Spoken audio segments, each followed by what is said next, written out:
Welcome to this Zentangle Quickie. My name is Heather Hartwick Gladden. I'm a certified Zentangle teacher. And today we're going to take a look at the tangle Victorian Flake from Neil Burley. All right. Oh, we had so much fun with this on today's Tangle Time sessions. Oh my goodness. It is such a neat tangle. All right, I am just going to draw one large one, but know that you could do this as a border. You could have them clustered together, whatever you want to do. Do take a look at the For More Inspiration link for just that. That's in the description section for more inspiration from the creator of the tangle, from Neil. I also have my version of the step out, and I separated out a couple things that I wasn't clear on Neil's step out. So, that thing that I normally do when I need to see better and understand better. But yeah, do take a look there. All right. Now, so it's going to start off with an orb in the center of wherever I want it. Like that. Or center-ish. Okay, then. And this, if you're going to use it as a border, well, you know what? I suppose you could connect it a number of different ways. But as I'm looking at Neil's step out, it looks to me, and I'm going to do them this way. If you start with the east and west seed shapes, that should help. I made that really big. All right. Oh, and we're keeping it at a distance, right? So the seed shapes are separate from the orb. And I was mentioning that it was a little close because really just in between the seed shapes, the little diamonds, and they don't have to, but they do protrude a little bit from here. So you want to leave, have a little bit of a margin that you could go into. All right, so I like to start this way. And then if you have trouble, like I have the trouble of trying to put 6 spokes around anything. So I start off this way because it's like, okay, that's like a straight line almost. So I can do that. And then I do eyeball. So I'm like, I kind of picture an X going through here, but it's like, okay, I'm going to start here and we'll just go up. And then I like to go diagonal because that just seems to help. Seems to, maybe not in all cases. All right, and then here you can just fill in and, make a nice subdivision between these. And the nice thing is not worrying about lining up with anything, which is great. And then same thing here. Like that. And you will see that it doesn't matter how I always do this. Start one size and then I end up with something completely different. But you will see how much it does not matter. All right, next step is we're going to essentially aura the sides. We're going to make like a V shape in between these. What I was finding that helped is to start here, so where I put the little dot, and aura out. And, if it helps, either turn your tile, or I think when I was doing it in the one session, I did the one side all the way around and then came back and did the other side so I can use the natural curve of my hand. All right. But however you end up doing it, I mean, sometimes I just do like that, and it's okay. Now, the challenge sometimes can come in like, oh, look at this is so wide here, and it's just one of those, I just don't worry about it. Put a dot, start kind of in the middle, and you can, it doesn't have to be an even distance between there.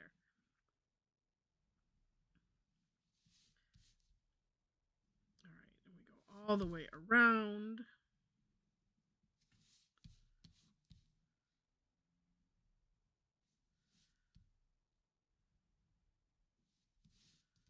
Okie dokie. Next, while we're here, we're going to do this again. So coming from that same point and out like that, and it doesn't matter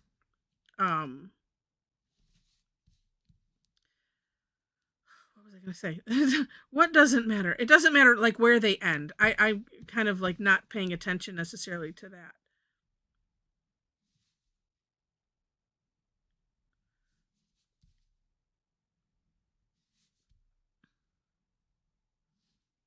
But it's an interesting look. Even if this is one of those where, gosh, if you stop right here when this is all done, it's like, well, that looks kind of cool.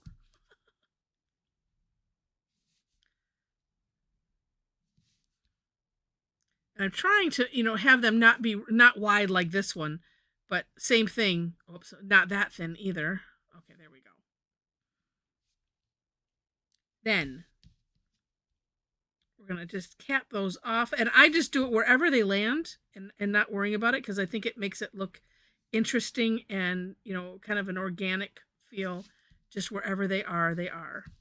Like this one. This one has a different angle than that one. Now, could you do that all in, do each V and finish it? Of course you can. Of course you can. Because that was one of the things that I split up in from Neil's was this, because I just needed to see what was going on there. Oh, and I do see now, and now afterwards I see he did some of them. He did this first and then came down. Whatever works for you. Okay. Next and last step is we're going to put these little diamonds in. So I decided I can come like this and kind of continuing that V idea, and then just finish it up on top.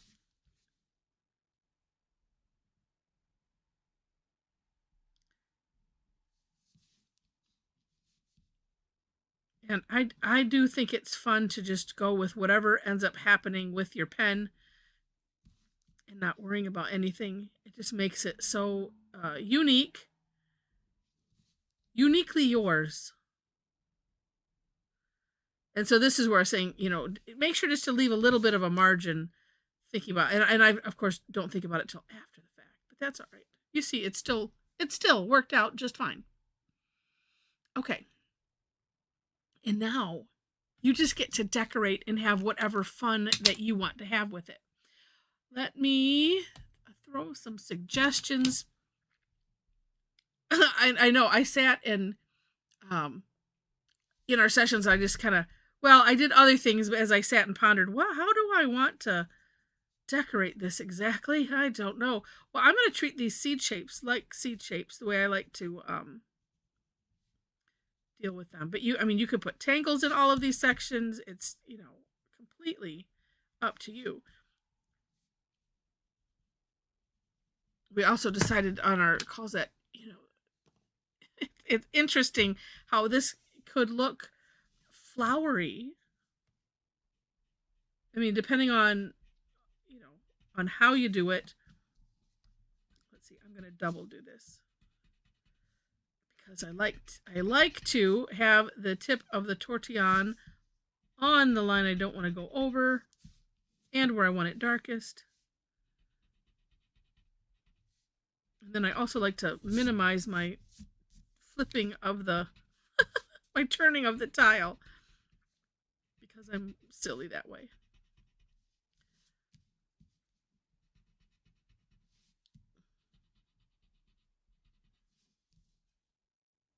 Like that. And then let's see. Well, it's one of those, could do that with all of them. But I'm going to, let's do it with the pen.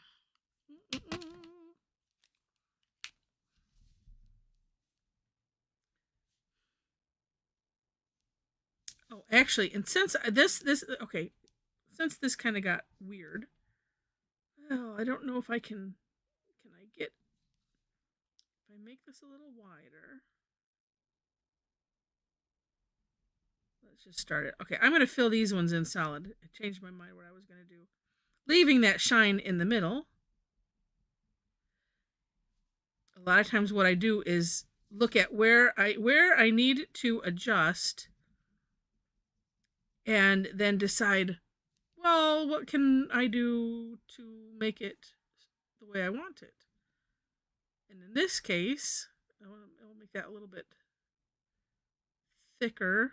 I gotta extend that line. Okay.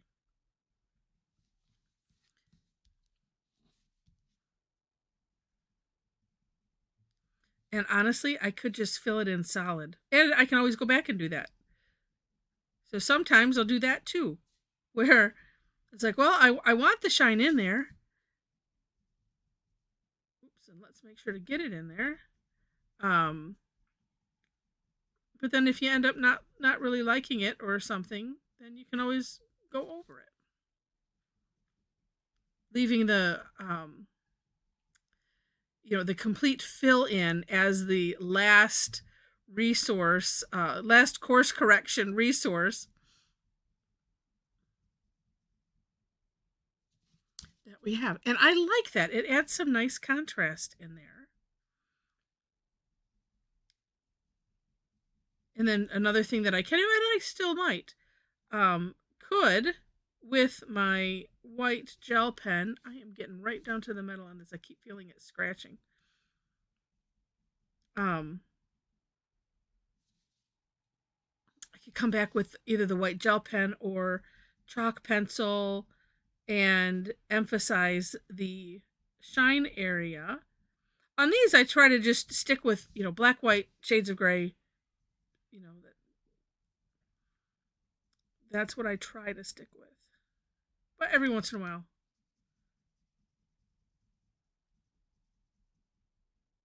it's fun to add those other things in.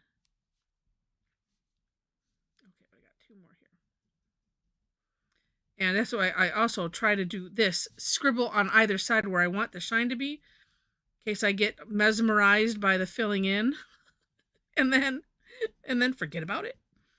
Because that's happened before. And then still the same thing. There's, if you have a white gel pen or, chalk pencil, colored pencil even, it's a nice backup for where you want to have that. Let's see, I'm going to do this. These were all kind of a bit too small to switch to the graphic one, but this one I think I can. Yeah.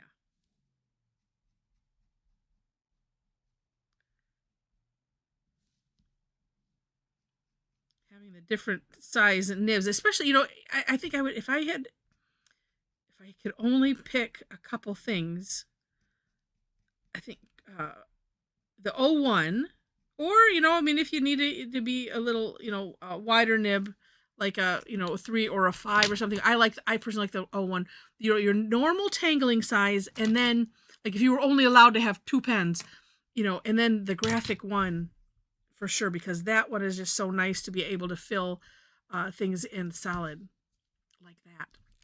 All right. And let's see. Oh, and while we're at it, let's just do some coffering up here. Let's see, make sure that that the pen tip is visible. And to do coffering, you aura the inside and then just connect the corners like that.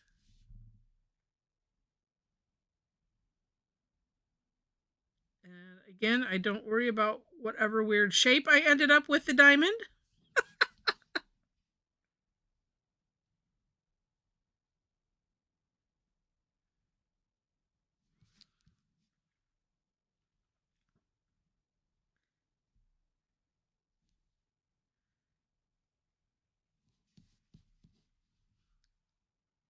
It does help to have them be large enough that you could aura the inside. Like that one. We'll just see how good is Heather. How small can she go with that 01? I did pretty good. All right, and then I'm just going to use what's left on my Tortillion and not start there, but here. And I'm just going to kind of need a thinner Tortillion.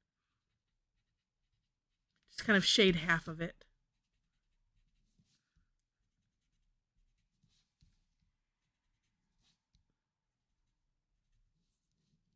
Oh, and then of course we got to do something with the center.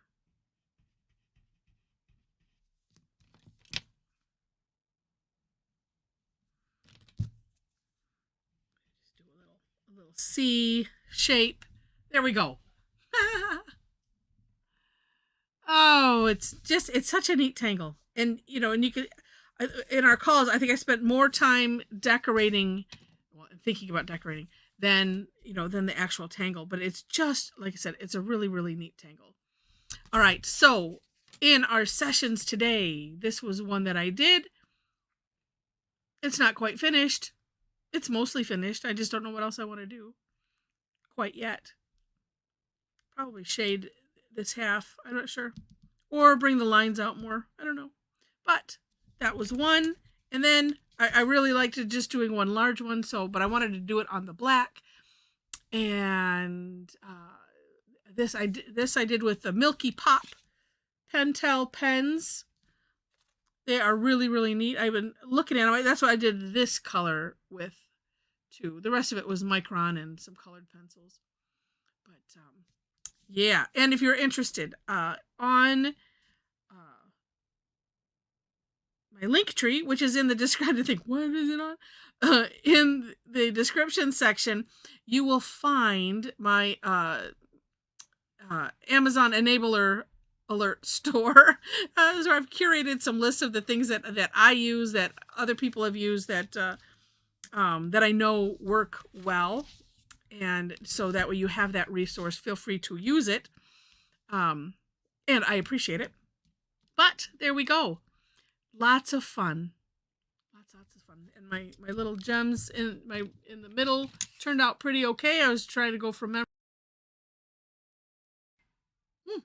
My computer decided to stop doing things, so I'm back.